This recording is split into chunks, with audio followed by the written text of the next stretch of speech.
Patricia Château est sociologue. Sa thèse lui a permis de mieux comprendre l'évolution de nos compatriotes des Hauts, les gens des Hauts, comme on dit. C'est dans Gadian-Rayonnais.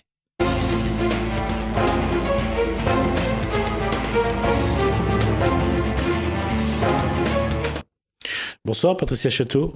Bonsoir Jesmy. Alors la question c'est les gens des Hauts. Aujourd'hui on utilise un peu moins, mais à l'époque de la thèse que vous avez présentée, c'était quoi les gens des Hauts? C'était qui et c'était quoi les gens des Hauts?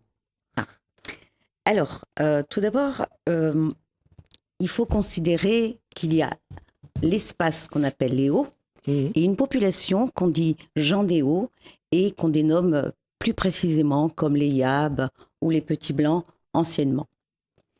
Et ça, quand on dit gens des Hauts, on parle que des Petits Blancs des Hauts, on parle de tous ceux qui habitent dans les Hauts? Voilà, alors ça a été donc l'enjeu et tout mon travail de recherche, c'était de comprendre, d'une part, pourquoi est-ce qu'on appelle cet espace gens des Hauts, l'espace des Yabs, etc. Donc, il m'a fallu... Le terme Yab vient de où? Alors là, par contre, je n'ai pas pu trouver, parce que moi, j'avoue, parce que je ne me suis pas vraiment intéressée à la notion de la catégorie de la population, mais plus à ce qui fait le peuplement des Hauts. Parce que là où il y a un paradoxe, si on veut, on dit les petits blancs des Hauts, mais on sait très bien qu'à partir de 1848, au moment de l'abolition de l'esclavage, ceux qui sont montés au plus haut, c'est bien les anciens esclaves, les affranchis. Oui, justement. Alors, dans l'observation de cet espace, je me suis documentée donc, et on a vu donc qu'il y a différents moments de peuplement des Hauts de la Réunion. Alors, il y a effectivement les Hauts qui se trouvent être un espace de relégation, à savoir les personnes les colons blancs d'ailleurs au départ, dès le départ de la colonisation, les petits colons, on va dire, les plus pauvres, s'appauvrissent, je me répète, et donc certains tentent leur chance dans les Hauts, ou bien tout simplement pour éviter d'être pris pour vagabondage, et vont dans les Hauts. Mais aussi, il y a cette question de marronnage, à savoir c'était un lieu, on va dire, un lieu non défriché, libre, où les esclaves pouvaient se réfugier. Et deux choses. Ce qui est important aussi de dire, c'est pourquoi les petits blancs remontent dans les Hauts, c'est que ces terrains-là n'étaient pas exploités par les riches propriétaires terriens, même y compris pour la canne. Donc c'est vrai que ces terrains-là étaient libres, ils n'appartenaient à personne, et que ce soit pour les petits blancs ou pour les esclaves, c'était un terrain pas très accueillant en matière pour travailler la terre, mais c'était des terrains qu'ils pouvaient prendre. Oui, alors justement, cette question de la compréhension de la société des Hauts, c'est fait comme vous l'avez dit, en fonction des différents peuples, enfin de groupes ethno-culturels qui se sont installés, également en fonction de l'espace qui va être pris en charge par les gouvernements successifs. À un moment donné, lorsque on se rend compte qu'il y a trop de vagabondage sur les bars, ou alors pour essayer de réfréner l'esclavage, on va accepter d'accorder des terres aux petits blancs, comme on dit. Mais cela dit, il faut savoir aussi que la zone des Hauts n'est pas une zone homogène. Certains cirques, tels que Salazie ou Elbourg, si je me trompe, parce que ça remonte un petit peu, appartenaient déjà à ce qu'on appelle des moyens propriétaires. Vous voyez, ce n'était pas tout à fait une zone complètement déserte et tout. C'est surtout en fonction de la difficulté d'y accéder et de produire et de travailler et d'avoir des ressources. Oui, parce que c'est pour ceux enfin, c'est pas facile de le comprendre comme ça, mais à l'époque, il n'y avait pas de voiture, il n'y avait pas de tablette, il n'y avait pas de téléphone, et il fallait y aller à pied ou en charrette bœuf ou à cheval. Et c'est vrai que pour y aller, pour l'exploiter, on n'y allait pas le matin pour revenir le soir, mais quand on y allait pour 15 jours, loin de tout, quoi. Oui, C'était aussi notre phase où il y a eu ce côté où Léo, qui était je le répète, un espace de relégation, parce que non intéressant pour la production des denrées d'exportation, commençait à avoir une petite économie. Hein. D'ailleurs, je fais un détour par ceux, donc des bas, qui ont pu retrouver dans Léo un moyen de produire et de vivre mieux à travers la culture de géranium, hein, spécialement en partant de Saint-Denis, en allant vers l'ouest et tout. Mais donc, alors, juste revenir sur un point. Concernant le géranium, on en parlera après, mais je veux revenir sur ce peuplement des Hauts et ces gens des Hauts.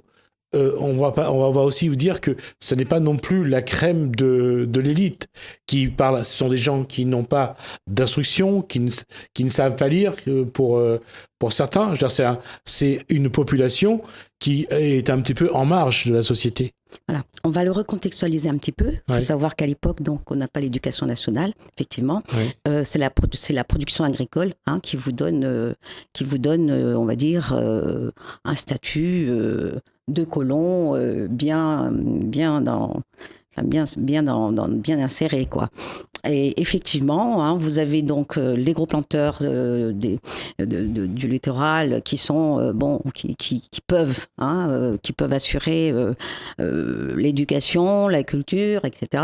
Et vous avez la grande majorité de la population qui produit ses propres connaissances. Ce sont donc comme toute société paysanne ou autre des connaissances et puis comme je veux dire tout groupe, hein, d'un point de vue anthropologique, qui arrive et qui vit sur un espace donné, qui va donc faire la découverte, donc l'appropriation de ce territoire par la compréhension du climat, de ce qu'ils veulent faire. Donc, et ça produira un ensemble de connaissances.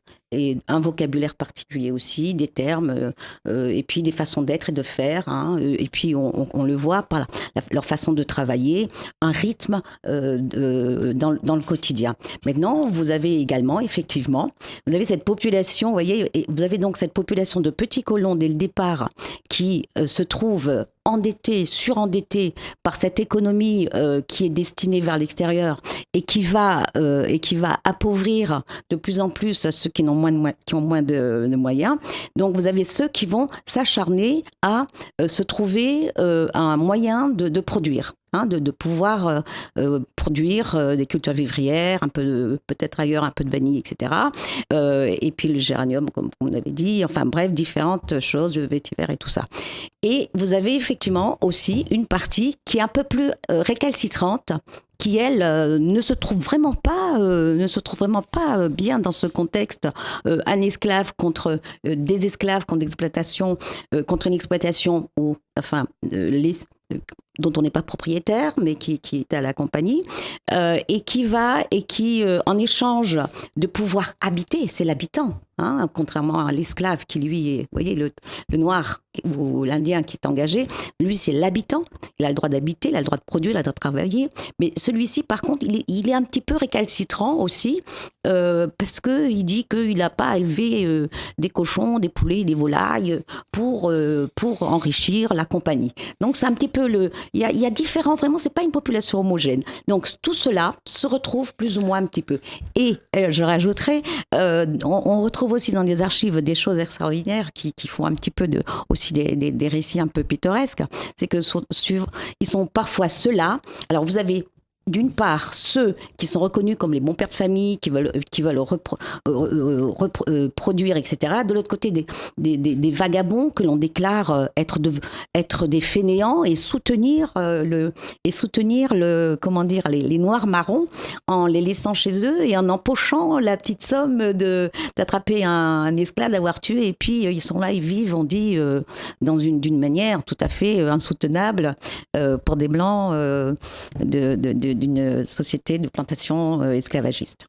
Alors, moi, je vais revenir après 1848, parce que ça va démontrer quand même que la Surinesse va essayer de se créer vraiment, et je veux revenir là-dessus. Et quand on parle de ces petits blancs des Hauts, c'est vraiment des gens aussi qui vivaient en cercle, en vase clos.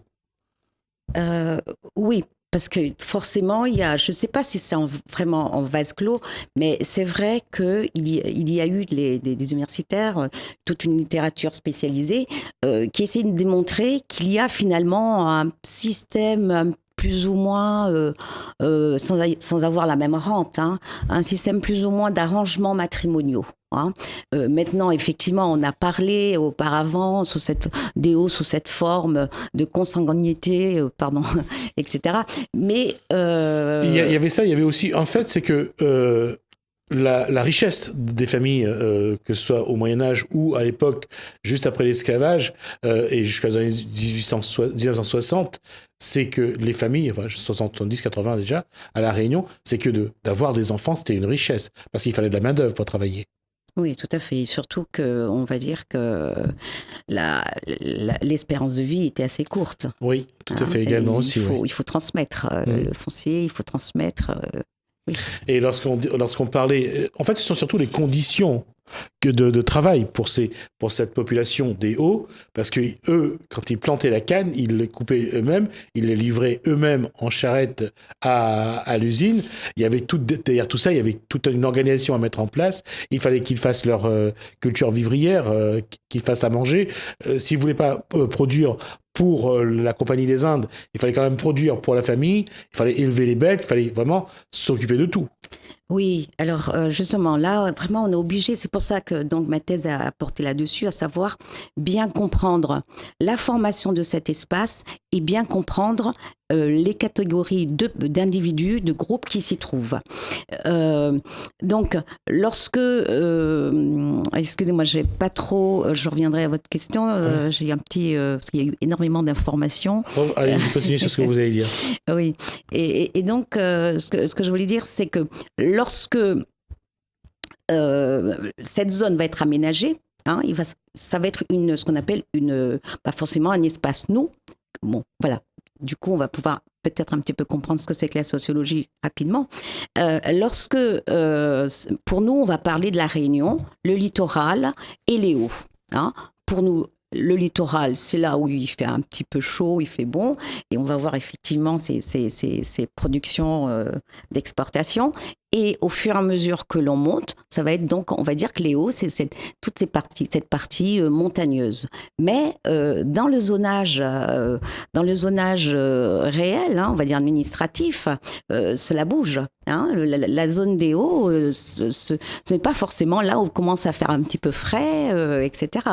Cela va être une zone qui va se définir, on va dire, dans les années 70 par une zone où on va faire un aménagement de type aménagement de montagne. Donc, il va falloir faire aussi une différence entre la zone de la canne à sucre à respecter, parce que sur les mi-hauteurs, les mi-pentes, hein, pour certains, c'est les hauts. Et pour d'autres, ce n'est plus les hauts pour tout ce qui concerne l'administratif. Donc, il faut comprendre qu'il y a, d'un point de vue du savoir réunionnais, les hauts, les bas, le climat, ce qu'il vit, etc. Et le zonage le zonage administratif qui va déterminer le type d'activité. Et c'est pour ça, justement, qu'on arrive à croire à dire, les hauts, c'est les petits blancs, c'est les yabs, et le littoral, c'est tout le monde. En fait, les Hauts, comme le littoral, c'est une zone de métissage. Pourtant, on sait que dans les Hauts, en tout cas surtout chez dans certains villages, ça reste quand même très, très en vase clos. Là, on le voit dans la suite, on se rend compte qu'ils vivent vraiment entre eux. Et je ne parle pas de ceux qui habitent à Mafat ou à Marla, parce que là, c'est assez particulier, ou à Massilaos. Mais il y a un moment où on voit que c'est pas... Il y a peut-être un métissage, mais le métissage va se faire avec les esclaves affranchis. Oui, oui, oui. Y a cette part, et quand j'entends métissage, je veux dire par là qu'il y a la présence en dehors des catégories divisées, enfin des divisions de catégories ethnoculturelles à La Réunion, d'origine indienne, d'origine africaine, d'origine européenne, d'origine asiatique. Ben, ce que j'entends par métissage, c'est-à-dire que ça va être une zone quand même où on va retrouver toutes ces populations. Maintenant, si on revient sur cette question... c'est vrai surtout à Salazie. Effectivement, si on regarde la population de Salazie, on voit que dans un coin, il y a les Blancs, d'un autre, il y a les Malbars, et de l'autre côté, il y a ceux qui descendent des esclaves. On voit que c'est vrai que ça se fait... chacun choisit un petit peu son coin et le peuple. Oui, tout à fait. Ça doit être certainement une histoire foncière, mais là, je ne suis pas une spécialiste. Mais ce qu'il faut remarquer, c'est que, par contre, c'est vrai qu'on arrive dans des endroits où on se dit « Ah bah oui, il n'y a que des Blancs, là. Il n'y a que les Blancs. » Parce que ce sont ceux qui sont arrivés l'an premier, qui ont mis là, qui ont mis... Voilà. Hein, donc, ce qui est important aussi, c'est de dire que... C'est de savoir que on a eu peut-être une même... pour pouvoir, c'est quand même une société où la terre était très importante puisqu'il fallait, il faut produire. C'est une population agricole, donc les terres sont importantes. Si on ne le fait pas de la même manière que les grandes familles, qu'on appelle les grands blancs à La Réunion, on le fait quand même. On va dire peut-être par affinité ou peut-être par interconnaissance des rapprochements. Maintenant, certains parlent d'isola. Je n'irai pas là-dessus parce que je n'ai pas eu le temps d'approfondir cette question. Je me suis juste un petit peu, on va dire, promenée sur ces problèmes. Moi, j'ai voulu travailler sur déblayer un petit peu, si vous voulez, cette question de l'espace des Hauts et de la société des Hauts. Et là, il faut je pense qu'il faut reconnaître que La Réunion, nous avons bien entendu différentes entités ethnoculturelles et que certains, par exemple, défendent à l'heure actuelle une habitude, comme ils disent. Ils en sont fiers, ils disent une façon de parler, etc. Mais ils partagent un même espace, donc forcément, anthropologiquement, ils ont dû partager des mêmes connaissances. Donc, ils ont des liens, c'est pour ça que c'est ce que j'appelle le métissage. Ils ont des liens communs.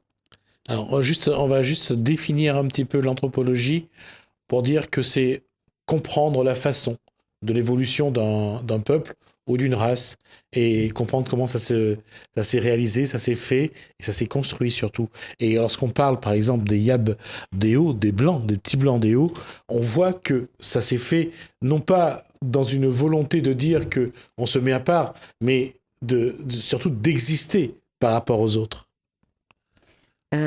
Oui, je vais essayer de comprendre je vais reformuler. Je disais qu'à un moment, il fallait bien trouver un espace, parce que faut ça on l'a pas dit en termes de manière plus anthropologique. Ces petits Blancs des Hauts, ils viennent d'où? Alors, comme je vous le dis, depuis le départ, vous avez... Ils sont issus de quelle région, de métropole, d'ailleurs? Certainement, sauf que certains se sont mélangés. Et au fil de certains mélanges, on va dire que, entre guillemets, la race, la nation, comme on dit en créole, a pris le dessus ou je ne sais pas quoi. Mais dès le départ, sachez que il y a bien sûr... La Réunion est quand même... sa population vient d'une part de la traite négrière, de la déportation de populations extérieures, et il y a également l'arrivée de populations de la France, de Bourbon, oui. Moi, je disais la France parce que c'était Bourbon à l'époque, qui veut se débarrasser de tous ces sujets qui ne lui sont pas très très utile, et même voire pas très, comment dire ceci, ils ont une image, en général, soit ce sont des vagabonds, soit ce sont des enfants, on va dire, des pupilles de la nation. De la nation, peut-être pas, mais de nobles peut-être, si, vous voyez, ou des gens déshérités, et à côté aussi quand même des aventuriers, on n'en a pas besoin. C'est l'époque de l'expansion. Il faut des hommes qui veulent aller... je vais essayer de schématiser un petit peu. On va dire qu'ils ont vidé les prisons, ils ont ramassé les gens sur le trottoir, des femmes, des enfants dans la rue, des vagabonds. Et c'est vrai que pour faire bien, ils les ont envoyés dans les colonies. Oui. Et La Réunion a hérité aussi de cette population-là. Oui, mais il ne faut pas s'arrêter alors, hein, parce que là, c'est un petit peu comme la prison de Jet-Dodu. À l'époque, on se dit « Ah, mais c'est une prison, on ne veut pas entendre parler, c'est la honte. » Et puis, non, il faut savoir que dans le royaume, hein, effectivement, vous avez des individus, des sujets qui sont dans des situations de misère, dans des situations de colère, et quand ils sont pris, eh ben, s'ils peuvent coloniser, on les envoie. Maintenant, dire systématiquement ce sont des anciennes prostituées ou des voleurs, etc., ça sera systématiquement. Je dis ce sont aussi. Oui, pardon. Oui, mais bon, c'est ce qui s'énonce. Hein. On ne sait pas trop. Il faudrait peut-être faire une biographie un peu plus rigoureuse là-dessus. Mais disons quand même, on va le dire une fois pour toutes, c'est comme ça. Moi, je pense qu'on peut le généraliser de cette façon en disant que le royaume se débarrasse de sujets dont il ne veut pas. Et à côté de ceci, parmi ceux-là, il y a même des nobles où, par la suite, ça va être parce qu'en dehors de cette catégorie, hein, vous avez aussi ceux qui vont venir pour être des officiers, etc. Bon, mais juste une parenthèse, on va aussi parler de la population métropolitaine qui quitte Madagascar pour la Réunion. Et il y a à un moment, il y a ce lien qui va se faire, c'est-à-dire que ceux qui sont partis de la métropole pour Madagascar vont aussi venir à la Réunion à un moment. Oui, alors là, très rapidement quand même, hein, je ne suis pas la spécialiste, mais c'est vrai qu'il m'a fallu faire un détour sur l'histoire de la Réunion. Et comme tout le monde, on a admis qu'il y a eu ces déportés de Fort-Dauphin. Ces révoltés de Fort-Dauphin. D'ailleurs, j'ai un ami, le sculpteur Henri Mailloux, qui me dit apparemment, ma famille appartient à ce qu'on appelle les débris de Madagascar. Et nous nous amusons beaucoup. Ne soyons pas péjoratifs sur les termes. Non, mais ce sont les termes, oui. Je veux dire, utilisés à l'époque dans les registres, dans les écrits. Vous voyez, c'est vrai que les révoltés, on les a fait partir pour éviter que ça fasse tache d'huile, concernant la population malgache. Oui, on les appelait, ces blancs, on les appelait les débris Madagascar. Maintenant, ils en rigolent, hein, parce que tout ce qui, même dans ce qu'on appelle ce qui devait fournir des informations sur la population de l'île, dès qu'elle sort, on va dire, du bon comportement, qu'elle sert pas à la production, il faut savoir quand même on trace de ces personnes un portrait, des portraits pas très élogieux. Vous voyez, on entend donc parler du petit blanc alcoolique et ceci. On entend parler de ces personnes qui font du commerce interlope, interdit parce que il faut dire que la résistance réunionnaise créole a toujours existé. C'est pour ça que je disais qu'ils étaient en vase clos. Ils ont créé leur vie. À un moment ou un autre, quand on regarde, on ne peut pas dire qu'ils étaient considérés par les propriétaires, on ne peut pas dire qu'ils fréquentaient la bourgeoisie à La Réunion. Donc, il fallait bien qu'à un moment ou un autre, ils aient un espace de vie. Et ils ont créé leur espace de vie. Oui, maintenant, créer un espace de vie dans une société où la division sociale repose sur une hiérarchisation raciale, on va dire, c'est sûr que peut-être ils ont pu avoir une certaine solidarité de la la part des Blancs plus riches pour être en colonnage. Donc, ce qui explique peut-être aussi qu'ils ont eu plus d'accès, parce que les terres, comme on disait, c'est du Bâtin des Lames au sommet des montagnes. Donc, il fallait un petit peu jouer avec différentes solidarités, quoi, hein, pour pouvoir accéder à cet outil, cette terre qui leur était interdite, qui ne possédaient pas. Donc il fallait vraiment, c'était pas le droit, il n'y avait pas de contrat comme à l'heure actuelle de droit. Hein, c'est quand même le propriétaire, lui, il décide dans son régime du colonnat partiaire et tout, savoir, avant même ça, du métayage, il décide s'il a envie de louer sa terre. Et là, bon, même si il y a d'ailleurs même parfois un abus de ces colons, bon, il faut parfois qu'ils jouent un petit peu sur le bon vouloir du grand propriétaire pour avoir un petit bout de terrain.